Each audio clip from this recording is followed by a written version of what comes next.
You're watching Meet the Movie Press, and coming up, we're going to be talking about Transformers 5, Carnage and Venom, a Watchmen TV series, Daniel Day-Lewis retiring, and Han Solo. Stay tuned. Welcome to Popcorn Talk, featuring movie discussion, news, and interviews. Popcorn Talk. We talk movies. And now, here's Popcorn Talk's Meet the Movie Press. Oh my God, it's a big show today. I'm Jeff Sneider. I work for the Tracking Board. You can find me on Twitter at @Sneider. With me as always, Simon Thompson. You can find me on Instagram and Twitter at ShowbizSimon. There's also a Facebook page. This is Simon Thompson. And with us today from the Tracking Board, our columnist, Neil Turitz. Welcome back. You'll remember him. Longtime viewers of the show. Guys, let's dive in. Let's not waste any time. Han Solo. Oh my God. Bombshell news on Tuesday. Phil Lord, Chris Miller being fired 80% of the way through the movie. And then yesterday morning, they officially brought on Ron Howard to direct this film. Simon, kick us off. Yeah, I mean, that's basically the story. Obviously, nobody really knew that Lord and Miller were going to be sort of leaving the project. That was something quite came as a surprise. To them, too. Yeah, to them, too. I mean, pretty much where they're at with filming is mostly done. It's on hiatus at the moment until Ron Howard takes over. What's going to happen now is he's basically going to go through everything they've shot, going to look at what the edits are to date, and in his own words, see what's missing and see what's there that he can use moving forward. So, I mean, how much of what Lord and Miller have put into it is going to remain? We don't know. How much is going to be reshot? We don't know. How the tone is going to change? We don't know. But clearly the direction that the film was going in to date, which it seems a late stage for that to come out, is not really what the people at Lucasfilm and everybody else involved was really looking for. But you would have thought that perhaps would have been picked up at an earlier stage in the production than at a point where they're almost finishing shooting the film. It doesn't make any sense. Nothing about this makes any sense to me. Why they hired the guys in the first place, why they would make the move at this point in the process, why they went with Ron Howard instead of Lawrence Kasdan to finish the film. Lawrence Kasdan's not legally allowed to do it. Oh, is that what it is? According to DGA rules. Yeah, you can't. Because he's a writer on the film. No, not because he's a writer, because he's a producer. Oh, all right. Yes. Well, all right. Then That's there you the go. difference. That was the thing that was confusing to me. Yeah. But the rest of it doesn't make any sense. I mean, my column today, as you and I have talked about, is about the director problem that Lucasfilm clearly has. It started with, more recently, the Rogue One thing with Gareth Edwards and Tony Gilroy. You have this, which was a bigger thing than it was made out to be. Right, and Gareth Edwards was a good sport about it when he came in afterwards and said, "Oh, it was all," But I mean, there's no way they didn't shunt him aside. And Tony Gilroy reshot half that movie, and Gareth Edwards, because it worked out, so everybody was happy. But I'm saying that my understanding is that they went to Gareth Edwards and he said, "Sure, that's fine." And he was a good sport about it. Lord Miller said, "They wouldn't kowtow." They exactly. said, "Screw." And then Simon, do you think that Lucasfilm has a director problem? I don't know if they have a director problem. They might have a problem with making sure that they have the right people to do it. I think if that's the problem. Yeah, but the thing is, if you have a project that you know is going to be something which is going to be lighter in tone, and you hire people who are going to make it lighter in tone, to then go completely the other way and put someone like Ron Howard, who hasn't done something lighter in tone for quite a while. Not well, certainly. I mean, the last thing was that terrible comedy he did with Vince Vaughn. Yeah. I mean, he has done some great lighter stuff. I mean, look at Cocoon, look at Splash. That is in his resume. He tends to do drama now. And this is going to be, I think, a very different film to what we would have seen from Lord and Miller. It seems to be a very odd choice. And also the caliber of director. I mean, Ron Howard is someone with 30-plus years experience in Hollywood. Lord and Miller don't. It just seems to be, it's literally chalk and cheese. It's the opposite. It's the opposite. And it's kind of like at some point in a project, how would you not know that something was apples if what you wanted was pears? It just seems like a very drastic decision, a drastic turn. I mean, it's either done for a specific reason or the whole thing has gone horribly fucking wrong. It is Kathy Kennedy out of control, so to speak. Like, there were a lot of pieces sort of questioning whether Lucasfilm could use a leadership change. I don't think that's going to happen as long as these movies are making $1 billion. Like, they're doing well. That's why they hired Kathy Kennedy to make money, and her movies have been making money. I saw a lot of things being, the pieces about Kathy Kennedy were being called misogynist and, like, is this gender-driven, that kind of stuff. Guys, she's on the hot seat, and don't tell me that Tom Rothman and Kevin Tsujihara don't get the exact same articles written about them. Okay, I sometimes write them. Exactly. I'm just saying they're like. It's like you can't go after a woman anymore because she's a woman. She is the boss, and the buck stops with her, and we have to be able to question her decisions. I don't care if whether she's a man or whether the person in the leadership position is a man or a woman. Are they doing a good job or not? But half the articles that I read this week were basically her femininity played a big part in it. And I don't know why. Well, that's bullshit. I mean, because everything the internet wants to do is wants to attach that gender narrative or race narrative or whatever. If you remember, though, I was here a couple times ago, and I think it was one of the guys who reviewed the horror movie. XX, right. And one of the guys gave it a lousy review out of Sundance. That's right. And got all kinds of shit for it because he was called misogynistic. And I said, well, that's ridiculous. If you don't like, you're allowed XX to like isn't the a good movie. movie. If you're not allowed to, you should be allowed to not like a movie regardless of who directed it. And this is one of those things where, look, as I mentioned in the column today, what's clear to me at this point... We get that you wrote a column, Neil. We get that you wrote a column about Star Wars. And just trying to plug our website, Jeff. Okay. I will say that it's clear to me that the only vision that matters at this particular moment in time for Lucasfilm is Kathleen Kennedy's. Right, exactly. And if you liked Force Awakens, if you liked Rogue One, you're going to love Last Jedi, and they're going to make you like Han Solo. I think Last Jedi will be much better than those. I mean, Simon, I would hope so. I hated the other ones. Are you sort of middle of the road on Force Awakens and Rogue One? Where do you stand on those two movies? I enjoyed Force Awakens, but it's because I love A New Hope, and that's basically A New Hope. Mm-hmm. A poor version. Yeah. Poor carbon. But I mean, Rogue One, I was very surprised by. I was not expecting it to be particularly good. It's difficult when you're making an in-between movie, which is basically not having a lot of the characters that you already know, and you're coming in this late to a series. It can be a very risky thing. I think it paid off very well. Again, that was an interesting choice for director, an interesting choice for cast. But this, I thought, would have been a very interesting take in the Star Wars, risky take in the Star Wars universe, but also interesting because it was going to take it something slightly lighter, something more comedic. My concern was the fact that it might be too comedic. It might not sit right because, as we know from Star Wars previously with Phantom Menace, if you try to inject too much levity in it, you get Jar Jar Binks, and nobody likes Jar Jar Binks. So it's, apart from Jar Jar Binks, and the guy who cashed in the check for voicing Jar Jar Binks. Right. But yes, I think the concern, but again, going back to my point, is like if you hire people to do something, write a script and direct a film with a certain tone, with a certain cast that's going in a certain way, to then do such a U-turn, I don't think it has anything to do with the point of Kathleen being a woman. I don't think so. It does concern me, though, that if there were concerns from anybody this far up in the production ladder, that it wasn't expressed sooner, because you would know after you saw the first set of rushes, the first month of shooting, the rewrites on the script, the fact if you are having to do rewrites, if you are having to basically refocus the tone, to do this since it's been shooting for 6 months and you're almost wrapped on a big budget movie. If you make a mistake, these mistakes are a lot more expensive and they're more difficult to correct. You can't rip off a Band-Aid, you've got to put a plaster cast on it. The problems must have been pretty huge for Kathy to have made a move like this at this point. You would like to think, like, why didn't the producer, normally directors get fired a week into shooting as the dailies come in, or as you said, maybe a month into shooting. It is very, very unusual that it happened this far along. I personally never understood, like, I got what The Force Awakens, the purpose of that film was supposed to be, and I got the purpose of Rogue One from a storytelling perspective. I don't have my head wrapped around what this Han Solo movie is. I actually was just about to say, I never understood why they decided to make this movie, because part of the charm of Harrison Ford's Han Solo is the mystery behind the character. And I never needed to see an origin story of this guy. Who cares? The fact is, there are so many other more interesting stories to tell if you want to do that. And the idea of telling a Han Solo origin story, to me, was always, huh? I just didn't get it. It sounds like there's a fundamental disagreement of like the takes on the character too. Like in the coverage that we read, I imagine we all read the same sort of trade reports. Right, the sarcasm. It's all these anonymous quotes about how they didn't really understand Han Solo on a fundamental level. But then how did they get this job? That's the thing. My thing is, again, it keeps coming back to this fundamental question: who did she think she was hiring? With these guys.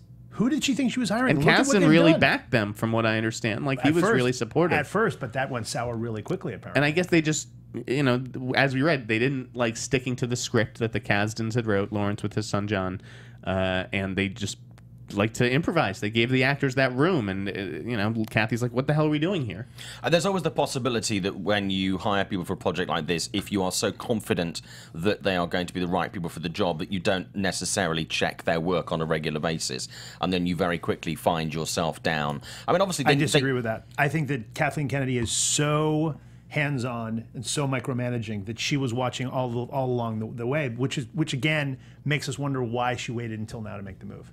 Like Rian Johnson came out and said he's had total creative control. I think that's because he played the game as better than we haven't heard anything about any discord with Rian Johnson. Right, but there was plenty of discord with J.J. Abrams. Yes, there was. Maybe not on a creative level as far as what people wanted that movie to be, but he didn't he wanted to come back and produce 8 and 9, and she wouldn't let him. She said, no way. She said, you're out. But with Rian Johnson, there's no way he didn't clear everything he was going to do with her before going in. And once that was set, because he clearly is of the same mindset, so he's saying he's getting creative control because his idea lines up with hers. Simon, what were you going to say? I think what you can certainly take away from this as well is the fact that we now know pretty much for sure that we are not going to see a levity-filled entry into the Star Wars universe, because clearly this has been a very expensive attempt that has gone nowhere. And it's clearly everybody, you know, in the Lucasfilm and Disney is just going like, this is not the direction that we want to take it in. So before we transition to our next item, where do you guys stand on the Ron Howard of it all? Are you thumbs up, thumbs down? Is he the right guy? Do you understand why he was hired? On his resume, yes, I do. Like, we all grew up loving Ron Howard, I assume. He was great. But he was making out great movies in the 90s. But audiences are not loving his work right now. Yeah, he's lost his fastball. Yeah. All his best work is in the rearview mirror. I think that, look, he is a serviceable guy who will come in and do what Kathleen Kennedy wants him to do. He does it the old school way. He will come in and shoot the script, and he'll give her what she wants, and in the editing room it'll all cut together, and it'll be fine. The whole thing, it doesn't feel right to me. It's just from, as I've said, one extreme to the other. People are asking, you know, will Lord and Miller still receive directing credits? I mean, really... That's up to the DGA. See, that's up to the DGA. Right, the DGA is part and parcel. There's no arbitration here or whatever. They just decide. Listen, at the end of the day, when I ask you, when we go see Han Solo, Simon, who directed this movie, we're going to say Lord and Miller and Ron Howard. And that's why both of them are probably going to end up getting the credit. Probably. I don't see them just getting rid of all of Lord and Miller's contributions. They cast the movie, too. They can't get rid of it unless they reshoot the entire movie. They shot 4/5 of the movie. Right. So even with reshoots, figure that cuts it down to half. They've shot half the movie. Right, and you know Howard's going to go back and fix some stuff too. So he's shooting the last 20% and then fixing God knows how much of the rest. So remember also, I think that they'll share it. But also, why do we care about the credits? Who cares? Remember also that Rogue One was doing this up until a couple months before the movie came out. Right. This is still not coming out for a year. So there's a lot of time to fix this. And so, Simon and Neil, do you guys think they will hit the release date in May? Or yes, will it push to December? That's too much in stone. I think they're going to have to. 100%. That's why they made the move now a year out. I think also if you don't now, you just add fuel to the fire. Right. You know, if you extend it by an extra 6 months, you're just going to... the knives are going to be out for it anyway now. And I think if you then delay it by 6 months, it just is not going to be a good thing. I think that's the other reason they brought in Howard, because Ron Howard works quick. How do you think the actors feel? Like, you know, they all signed up to be in a Lord Miller movie and work with those guys. I'm surprised we haven't heard anything from any of them. I'm surprised we haven't heard even anonymously. Probably being sequestered. It also depends on how deep they want to go with relooking at this. I mean, do you take characters out? Do you change characters? What do? Do you do complete rewrites? Do you add new characters in? How much of the dynamic of the story and the direction do you change? It's kind of like... You know, I mean, it's all back on the table. You know, you've disassembled a Lego model now, and you're trying to put it back together again. Legos, you know, yeah, nice reference. That's what they've done, and it's kind of like, you know, it's everything is up for change now. Nothing necessarily has to remain the same. If they wanted to do a complete, obviously they won't, but if they wanted to do a complete recast, they could do. Zeno Hour is asking, do you guys think filmmakers will think twice about Lucasfilm? Yes. Yeah. I think absolutely, they will. 100%. Here's what it comes down to. Does a young filmmaker take the opportunity to shoot a Star Wars movie knowing that they're going to be playing with somebody else's toys, but being told exactly how they're allowed and not allowed to play with those toys? Right. It's like what Anya wrote, where there's rules in the sandbox, and you have to play by them. Right. And the question is, do you take the opportunity and say, I'm going to give up 2 years of my career to do this, and maybe that will allow me to make other movies of my own? Or do you say, screw this, I'm going to stick with my own If you're a thing? big enough Star Wars fanboy, you're going to take this job Probably. anyways and just try to, you know, And do play it by the the rules. best you can. But if now you know going in, you won't see this Lord and Miller thing happen again. Shall we move on, or is there anything else left to let's touch move upon on. I for think Star we've covered Wars? All right, Simon, what's next on your list? Let's talk about the announcement of Daniel Day-Lewis this week retiring from acting. Oh, my God, have mercy. Yeah. That came as another surprise this week. I mean, there was... Was it, Shocker. though? Yes. Was it? Yes. Yeah. I don't know. Of all the If I'd have announcements, given you a list of... I'd asked you to write a list of 5 people that you think will retire from acting this year, do you think Daniel Day-Lewis would have been on there? well, I'm notoriously bad at making lists like that. But if you had given me a list of actors and you said pick 1 or 2 of them who you think might all of a sudden out of nowhere retire, I would have said Daniel Day-Lewis. Because he's mercurial, he works so infrequently, he is psychotic. All of these things, he's amazing. That's why I was surprised he'd retire, because he does work so infrequently. We only come to expect a movie from the guy once every 5 years. He's so the like, only so he resting comes actor out- that voluntarily rests. he yeah, comes and out- we're all fine with that. He comes out every 3 or 4 years for a movie. He wins an Oscar and he goes away for a while. Right. So I don't know why he wouldn't continue that. Maybe, maybe he's just sick of showbiz, Well, the or question is sees the this- writing on the wall. Is this a Kevin Smith, Steven Soderbergh retirement where he just says, "I'm done. I don't have any more stories to tell"? That's and what then people keeps working? are speculating, but I don't know. There was a this ring his of mood? finality. There was a ring of finality to that announcement. I don't know that you make such a strongly worded, statement through a publicist. And it was my favorite part of it was this is the last comment any of us will make on the matter. It was Right. shutting it down preemptively. Simon. That's it. Don't ask. We're done. Do you think this is for good? No. Okay. No, I don't think it is. I think he'll probably rest for 5 or 10 years. I expect he'll either come back behind the camera or on stage, and then I Right. think he'll come back and do film. That was interesting that they said he's done as a working actor, but yeah, he could totally write or direct a movie or something. I would thoroughly expect that in the And next Simon 5 to has 10 the years. inside track on Daniel Day-Lewis because they have the European connection. Yes. What was your We're related. What is your favorite Daniel Day-Lewis performance or movie or whatever? Like both you guys. Do you know, I had to think about. I still love My Left Foot. I still really. I love like your My right. Left Foot. I like your right. Thank you. I just think that movie. I mean, I've seen that many, many times over the years, and it just continues to impress me in ways that, as great as his roles in, say, New York and Blood did. There were superb performances. It's My Left Foot that still continues to dazzle me, not just impress me. Honestly, I've never not liked him in a movie. I like him a lot in A Room with a View, and that supporting role. But one of the things that I always liked the most was his Oscar acceptance speech for Lincoln. When I never realized how funny he was. Mm-hmm. When he got up and talked about that he and Meryl Streep were originally up for each other's roles in the movies that they won for. And it was like, wow, he made me laugh. It sounds like some kind of awards consultant wrote for him. But whatever, it was still like he delivered the line. He had comedic timing. I would have loved to have seen him make a comedy at some point. Interestingly, I liked him in Age of Innocence. Maybe that's why he's actually retired. He's actually going to do an Adam Sandler and come back as He'll playing be on himself, Netflix, yeah. Daniel Day-Lewis and Danielle Day-Lewis in a film with Kevin Hart and everybody. Oh, Last of the Mohicans. That's my favorite one of his movies. Really? I love Bill the Butcher. That is just a great character. There's a movie that actually a lot of people have forgotten about called Stars and Bars from the 80s. I'm just looking through his resume on IMDb, which is how he'd always wanted to be seen. And Stars and Bars was a great movie from the 80s, before he was a major star. Interesting. I don't know if it's even available on DVD, but it's worth checking. It's about an Englishman in New York, basically. It's brilliant. I haven't seen that in probably 15 years.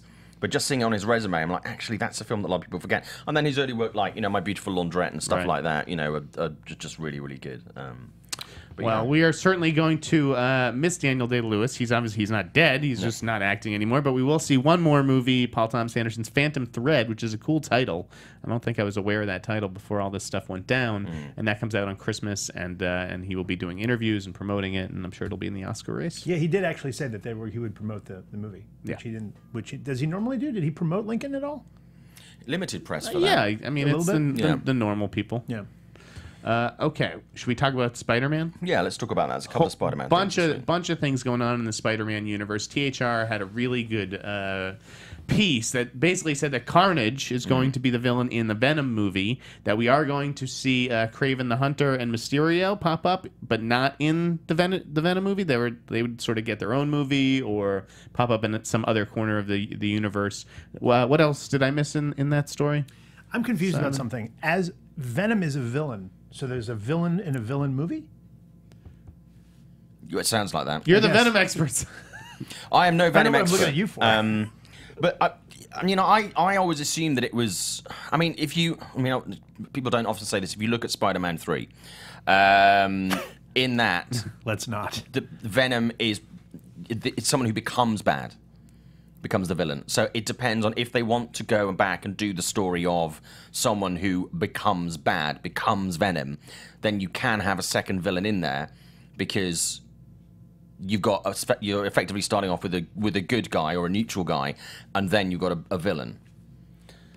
I don't know what the story. I don't know if Venom would be sort of pitted with Carnage or against him, and so he's sort of an anti-hero in a sense, and then maybe by the end of the film he takes a turn for the evil. I don't know. But Lin-Manuel Miranda, we talked about this on the show a couple of months ago, had said that he wanted to play Carnage. That's his favorite. Yeah. Jesus. When he was doing the Moana press tour, he said that he wanted to do it. I think that now we know that Tom Hardy's going to be Venom, you can't pitch Lin-Manuel Miranda opposite him.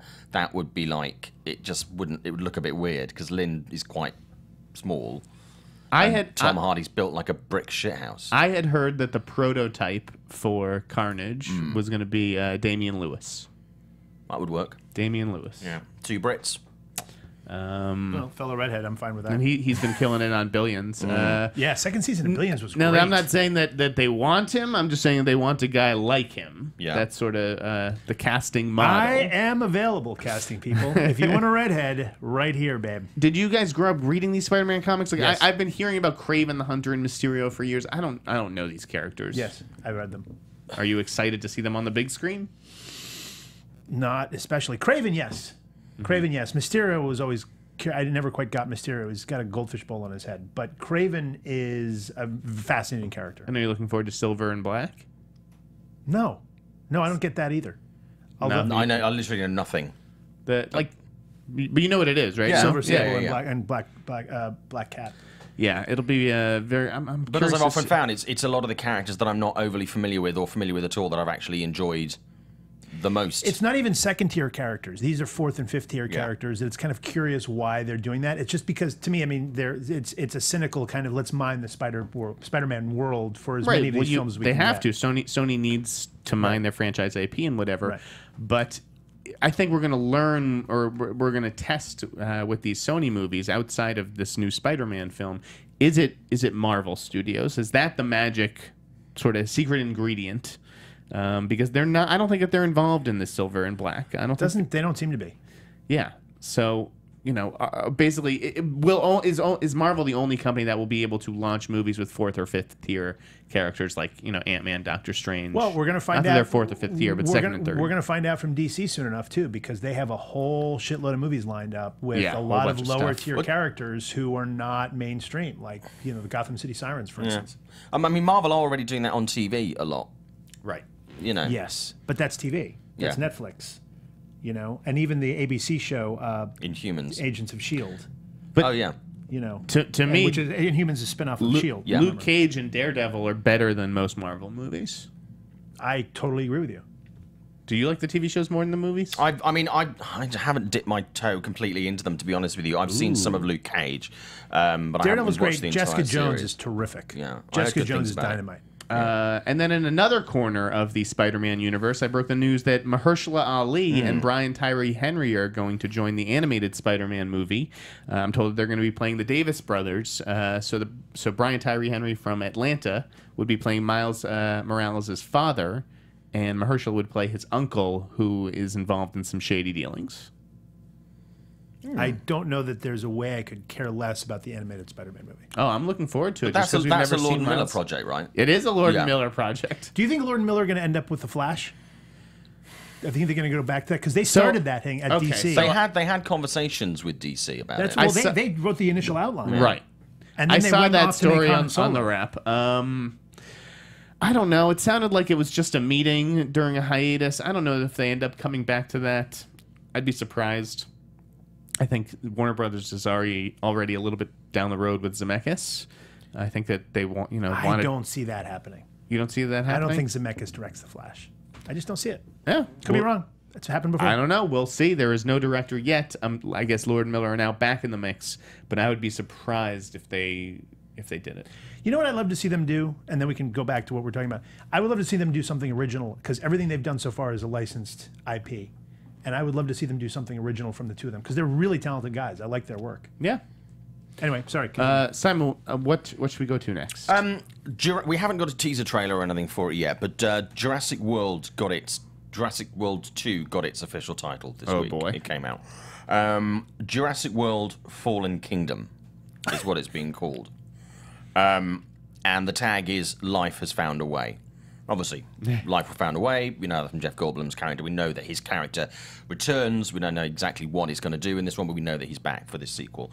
I'm not loving the title, to be honest with you.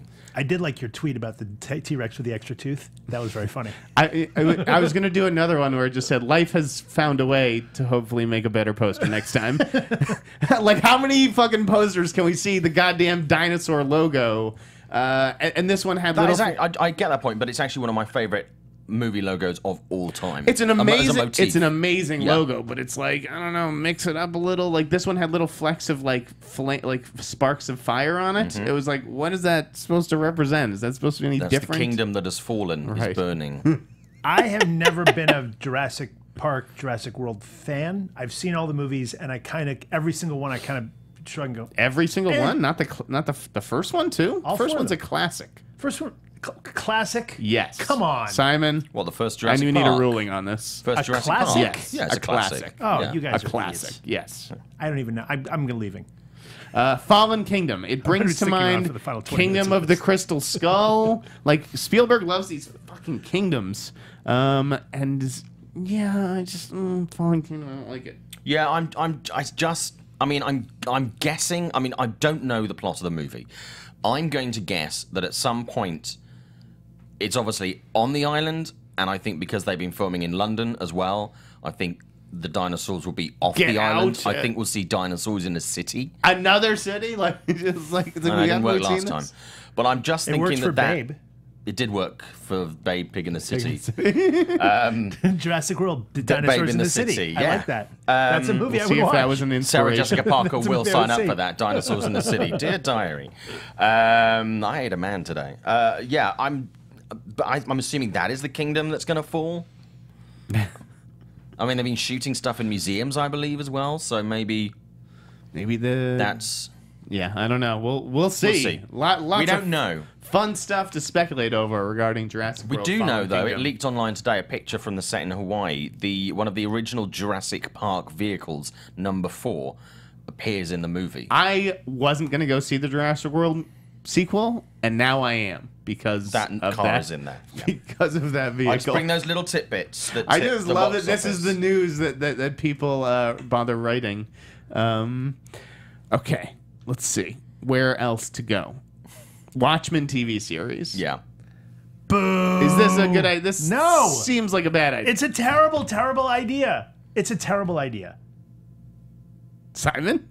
Terrible idea. I didn't hate the movie. I mean, I like the movie. Yeah, the movie's I enjoyed good. it. Ugh. It's not a great movie. It's I like it's a it. good movie. Yep.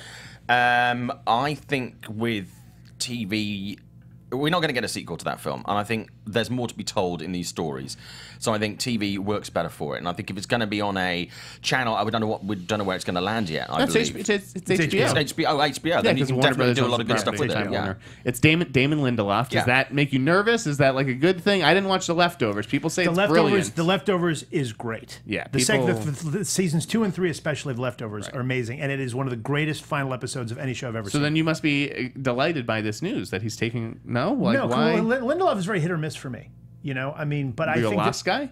I mean, yes, but was disappointed Did you overall watch by Lost? No. Well, I watched some of the first season, then I got bored.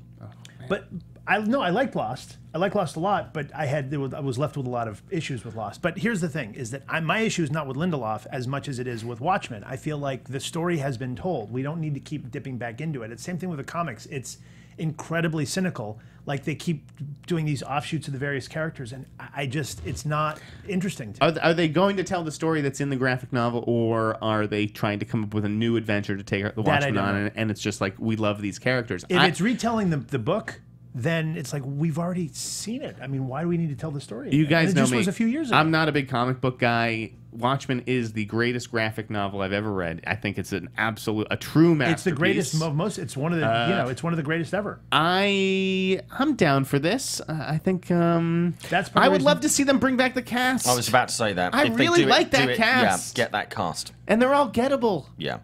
You know, That's like for sure. who could they not get from Jeffrey Dean Morgan's at some point gonna leave The Walking Dead because I'm over Negan now. It's lovely, no well one done, no but one lasts long on that show. No, so I think he'll All those come guys available. are very available, and I thought they were really good. And someone in the chat room is saying, "I hope Sneider gets to help produce." So I think Zack Sneider is in the chat room this morning. Let's talk about Hack Sneider. While we're talking about franchises and stuff like that, there is a rumor that there's another attempt on the cards to make a kid-friendly Fantastic Four reboot. I saw that rumor. I mean, I don't know whether exactly where it's come from, and I don't know how serious it is. I mean, I know Fox are looking at franchises. That's a big. They're really seriously concentrating on having their own sets of franchises. You know now. The Fantastic Four movie that I'm excited is coming out? What's that? Incredibles 2. Because that is the Incredibles is the Fantastic They are Four a movie. Fantastic Foursome. Is the Fantastic Four movie that they should have been made a long time ago. Fantastic Foursome is not a family movie. don't. I think I Google caught that one on the internet.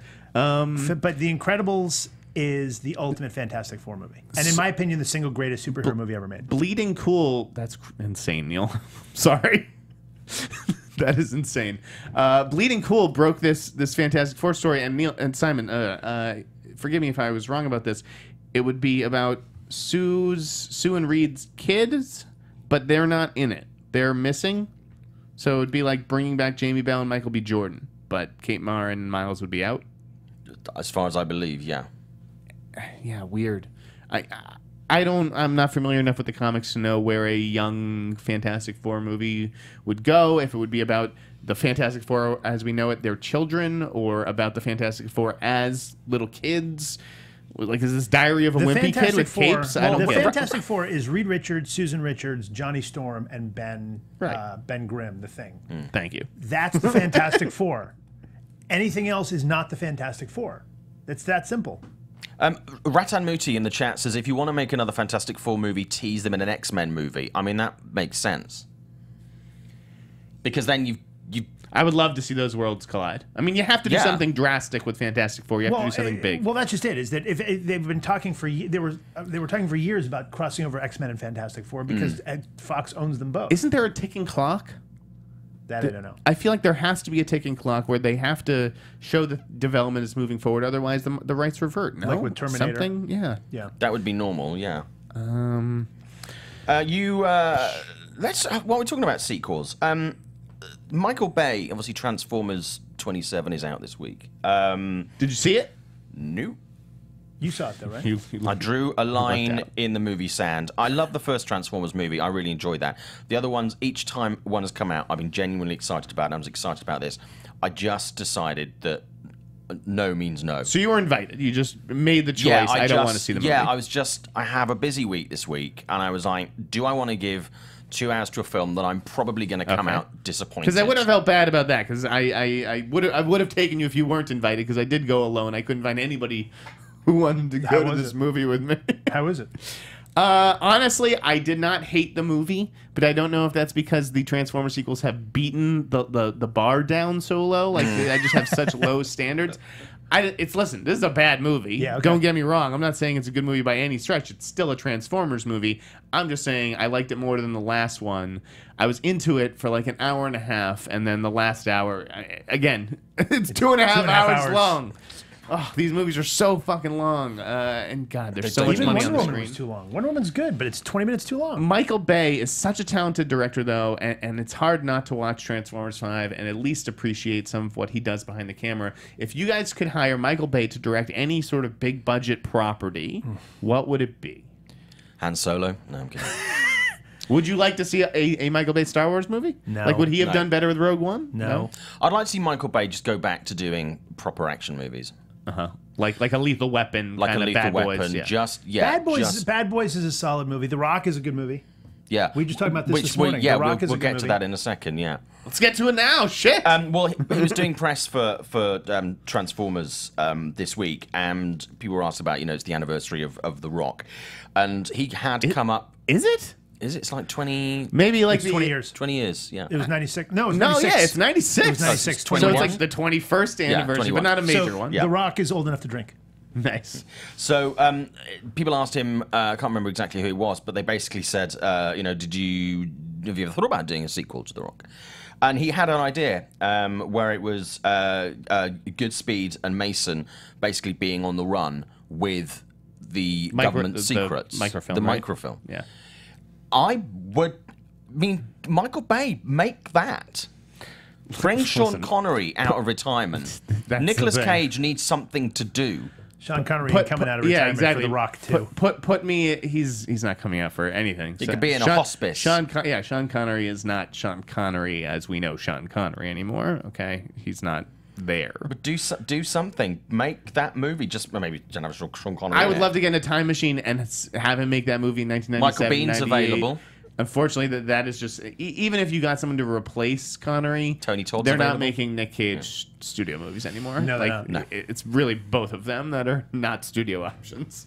But that would have been awesome. I Well, love Nick The Rock. Cage's never got made. character's son would be 20 now in the real world. So you could actually cast a young actor to pick up where like, his son left off. think- Because she's pregnant, remember? in Think that of movie. these movies in development. Because I actually want a serious answer from you fucking guys. Okay. Like, Godzilla or Kong. Like, would you want to see a Michael Bay movie like that? Like, all these properties that are in development, is there one that you think that he would be good for? I think I'm going to go back to let's see him shoot a standard kind of action movie in that, not one of these big bombastic $300 million films. The Rock got a female lead this week in Skyscraper, Neve Campbell. I would have loved to have seen Michael Bay's Skyscraper as opposed to Ross and Marshall Thurber's Skyscraper. You know what I mean? the 13 hours the Secret Soldiers of Benghazi is not a bad movie. No, it was really good. I really liked it. It's actually the best thing he's done in a very long time. Yeah. I think that if he goes back to making those, because Pain and Gain is not. Yeah, I didn't like Pain But Again. 13 Hours is I think that if he goes back to making those solid action films, those mid-range solid action films, those are movies I wouldn't mind seeing. I've got a couple of ideas, but here's one that I actually had exactly the same thought as Jake Silver in the chat. RoboCop. If they didn't just, They just do did it, yeah, But badly. like if we pretended that movie never happened, Yeah. Michael Bay's RoboCop would be really fucking cool. Yeah. Okay, I would also say Terminator or Alien. Give Michael Bay a shot at the Terminator movies. That would be interesting. And Alien, I think, I'd take Ridley Scott off it. You never know what could happen with Give Tim him an Miller. Alien movie. Well, just stop making alien movies. There's that. Let's just stop making But alien Michael movies. Bay, he does Platinum Dunes. He does horror movies. He has a feel for it, sort of. Simon, why don't you give us the box office report since we got about 12 minutes so left. Transformers is the only big film really coming out this weekend. We'll talk about another movie that's on limited release in a second. But Transformers obviously opened in theaters on Wednesday. It didn't start off particularly strong. It was 6-point-something million. Thursday, it took 8.1 million. We're looking at a weekend. It was originally sort of looking at being 70 to 75 million, which was still disappointing for the franchise and well below previous entries. It's now looking at 60 to 65 million for the weekend. Which would be the lowest, right? Which would be the lowest of the franchise, and the last one, Age of Extinction, was 100 million opening weekend. So this is really, it's kind of 2/3 of that box office, and it just, I mean, obviously, and we've seen this before with the franchise. The majority of the money is made overseas, but there just doesn't seem to be the hunger. Yeah. For the Transformers Which movies gives me hope for this now. country, by the way. But they're still, Paramount's still pushing. I mean, we talked, the other week about, the Bumblebee spin-off. And, if I was Paramount, I'd step away from this now. I would shelve. There was But supposed to they be another spent so 2 or much 3. money. They spent so much money on the writers' room. That is true. Yeah, well, they Transformers have to writers' take room. those chimps back to the zoo, unfortunately. Simon, to throw I feces think somewhere the else. beauty of a Bumblebee movie is you could do it for a lot cheaper. Yeah. Like if you did that movie for 125 million rather than 250 million, like these movies cost, and just scale it down. You don't need half as many Transformers in them. You know, less VFX, make it a more personal, intimate story about you do it Haley for 80? Steinfeld and Yeah. Bumblebee. A Transformers movie at 80 would be a little, yeah, I don't know. I mean, I just don't. I'm even. 110? Yeah, yeah. I just don't think that people are that interested in Transformers. I think a lot of the core young audience who started off and really bolstered the box office and stayed with it through kind of their teenage years have now grown up and moved on. I think the parents of those people who would have gone with them to the theatre to see it have also moved on. They haven't gone, I actually now like those movies, I'm going to go and pay, now I'm an adult on my own. And I just think it's not, they're coming out so frequently and it's such a regular pattern that there's not even the retro love for it. And it's kind of just hanging in limbo there. And I just, at the end of the day, if you don't have a good movie, you don't have a good script. And I mean, it pains me to see Anthony Hopkins in the trailer trying to be as earnest as fuck while talking about the Transformers may be the best and this one in and the that. movie, actually. And I'm just like, this is, oh my God, you are Hannibal Lecter. Yeah, What I the know. fuck? How did you read this? And I've seen him in interviews going like, oh yes, well, I've always wanted to join the franchise. I thought it was very, very good. I was like, no, and no one's believing Anthony Hopkins sat at home in his pants, was watching television and going, oh, I want to be part of the robot world. Oh, yes, definitely. No, sorry, that's bollocks, Anthony Hopkins. If Money you're talks, baby. Yeah, money talks. You wanted a big franchise because you've had a couple of movies that haven't really done very He's well. got some more grandkids these days. Yeah, it's like, no, I don't believe you. Zeno and I were saying Michael Bay, we were talking about Michael Bay franchises, Fast and Furious 9 makes sense. Yeah, Yeah. Yeah, exactly. that is a makes great sense. call, Simon. Thank you. So I think that's from Zeno to give credit there. But but, I like Simon's Welsh accent. well, I spent most of my life in Wales. I grew up there. I could tell makes you a few sense. stories about makes Catherine sense. Zeta-Jones. Well, I won't. Let's move on. Paul Feig doing a thriller, Yeah. getting out of the comedy ranks. Going to try his hand at a thriller called A Simple Favor with Anna Kendrick and Blake Lively. That's Interesting duo. Yeah, I could see that working. Very much a Mutt and Jeff situation. I'd rather listen. I'm as excited about that pairing than like the people with in The Girl on the Train. Mutt and Jeff, is that like a K9 Turner and Hooch spin-off for Jeff? Except I'd be like Mutt and the dog's name would be Jeff or Right. something. That's the irony of the title. Yeah. What do you guys think about Paul Feig doing a thriller? Great.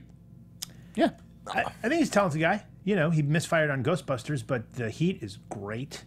Yeah. And Bridesmaid's good. Yeah. Bridesmaids is I love Spy as well. Yeah, me I think too. if you I can really do- like Spy. Oh, I like Spy. I think that if you can do comedy, you can do pretty much anything. You're right. I think comedy is Comedy's the the hardest. hardest thing to do. I like a change for pace for Paul Feig. He's no longer going to do that late night movie that Mindy Kaling was going to Yeah. do with Emma Thompson. Yeah. Other bits and bulbs here. Dude, I did a story yesterday about Gemma Arterton being in talks to join Christopher Robin at Disney. Okay. And 2 hours later, the talks fell apart. So I had to call that one back. That sucked. Jack Black and Eli Roth teaming up with the house with a clock in its walls. I True. believe that's at Netflix. By the way, the Eli Roth has finished editing Death Wish. Yeah, that's going to come out in November. I know a right? few people who've seen it, and apparently it's very, very good. I know somebody I'm who worked excited. on it who said that it's very, very good. I'm fucking pumped. He's actually pleased about it. It's the He's best very thing Bruce pleased with it. Willis has done in a I've long always liked time. Eli Roth, even when I haven't. Did you guys read The House with a Clock in Its Walls? No. I never did. I don't remember it either. I think maybe one of Phantom my brothers Toll did. Booth, yes. But Could be a potential franchise for Amblin, and it sounds like Jack Black is also, by the way, coming back for a Goosebumps he is. sequel. He is. Yeah. He is. Yeah. Everybody's coming back. The same team. Damien Chazelle added a whole bunch of people to his Neil Armstrong movie First Man. We broke the news that Corey Stoll is going to play Buzz Aldrin. Love Corey The movie's Stoll. also added Kyle Chandler and Jason Clarke. That's a pretty damn good That's cast. a great cast. Right? Who's Those- playing Michael Collins? Does it say which of those guys playing Michael Collins? Daniel Day-Lewis. Yeah. Hey now. I don't know. Liam Neeson? Zing. Una Chaplin joined the Avatar sequels. Are you familiar with her work on Game of Thrones? I'm aware that she's in Game of Thrones. Okay. And any other time I've been offered the chance to interview her, it's been like, blah, blah, blah. Charlie Chaplin's blah, blah, blah. And I'm like, yeah I get it. Yeah, that doesn't really resonate with today's readers. But I think she's a very pretty girl. She's a pretty girl. As we said, Nev Campbell joined Skyscraper. Carrie Coon joined something Carrie cool Coon. yesterday, right? Carrie Coon should be a bigger star than she is. Justin Theroux and Gillian Anderson joined The Spy Who Dumped Me. The Godzilla sequel started production. Clint Eastwood's eyeing Kyle Gallner, Alexander Ludwig, and Jeremy Harris for his next movie, the 1517 to Paris or whatever. Thank You for Your Service got a trailer. Did you guys watch that this weekend? No. Week? I did not get a chance to see it, no. Every actor has to have, their war movie, and this is Miles Teller's. Did you guys at least see the trailer for Stronger? Yeah. What'd you think? I really liked it. It looks so good, didn't I it? really liked it. Yeah, Jake Gyllenhaal, the Boston Marathon bombing movie. I know we had Patriots Day earlier this year. I loved the movie. It didn't do that well. This is a very different take. This is not like the Peter Berg, cops kicking in doors kind of movie. This is... It's the aftermath, right? Right. This is him dealing with his injuries. John Avildsen died this week. Rocky. Director of Rocky and Karate Kid. Simon, which do you prefer out of those two movies? Karate Kid. Me too. I fucking love the Karate Kid. Yeah. The Karate Kid is great, but Karate Kid doesn't exist without Rocky. Yeah. No, I get it. The answer to the question is Rocky. Which one? Rocky is best the greatest. picture, Is one of the 3 or 4 greatest sports movies ever made. Sure. And also Best Picture. Hey, Karate 1977. Kid, sweep the leg, baby. You guys wanted to mention the top 100 in Put 'em in a THR. body Was there bag. anything? Was there any one sort of thing that stood out to you from that list? There are a few things. I was surprised that the highest ranked actor is Dwayne Johnson was only number 34. Yeah. Yeah, actors. I really expected to where's be the power? top 10.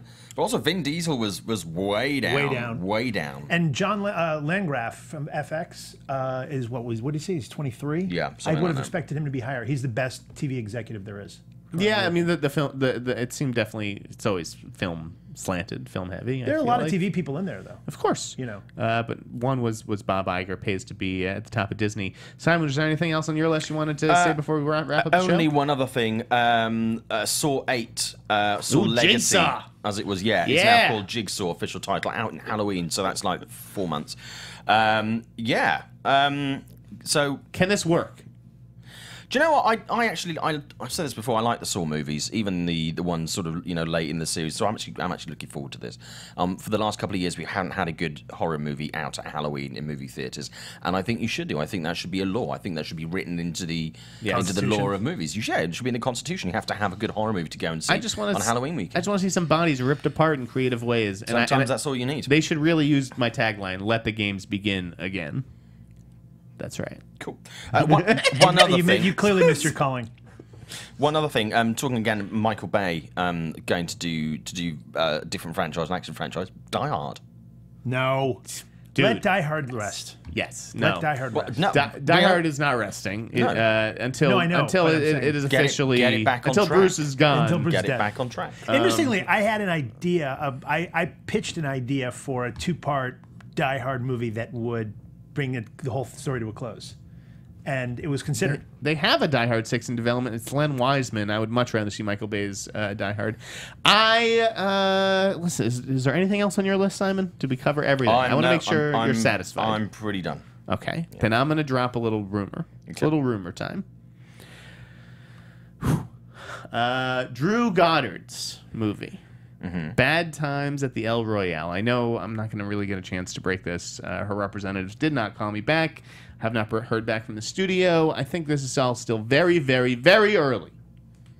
But On the edge of my seat. Drew Goddard, I'm told by multiple sources, has pushed his movie Bad Times at the El Royale to accommodate a certain actress. The actress that he needs must be able to sing live.